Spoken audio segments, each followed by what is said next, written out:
কম খরচে বেশি লাভ হওয়ায় গ্রাফটিং পদ্ধতিতে টমেটো চাষ বেশ জনপ্রিয় হয়ে উঠেছে কৃষকের মাঝে। ফলে হাওরে দিন দিন এ পদ্ধতিতে সবজি চাষে আগ্রহ বাড়ছে চাষিদের। তাই চলতি মৌসুমে কোটি টাকার বেশি বিষমুক্ত টমেটো বিক্রির আশা স্থানীয় কৃষি বিভাগের।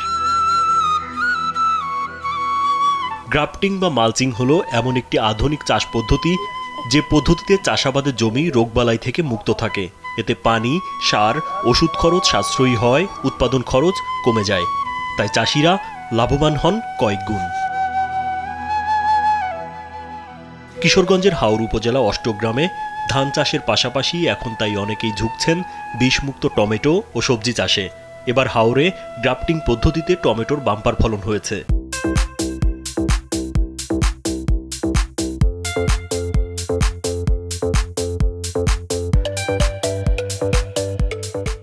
প্রাথমিকভাবে বাজারে আসা টমেটোর দামও ভালো পাওয়ায় খুশি চাষিরা। দাম ও উৎপাদন দেখে উদ্বুদ্ধ হচ্ছেন হাওরের অন্য চাষিরাও। কৃষকরা জানান, গত বছর টানা বৃষ্টি ও উজান থেকে নেমে আসা ভারতের পাহাড়ি ঢলে কোটি টাকার টমেটো ক্ষেত নষ্ট হয়ে যায় তাদের। এতে ব্যাপকভাবে ক্ষতিগ্রস্ত হন তারা। তবে সেই ক্ষতি পুষিয়ে নিতে আবারও টমেটো চাষে ঘুরে দাঁড়ানোর আশা তাদের। আধুনিক পদ্ধতিতে মালচিং পেপার ব্যবহার করে প্রথমে চাষ শুরু করি। তারপর আমি যখন প্রচুর পরিমাণে লাভ দেখতে পাই, তারপর আমি নিজে নার্সারি করি।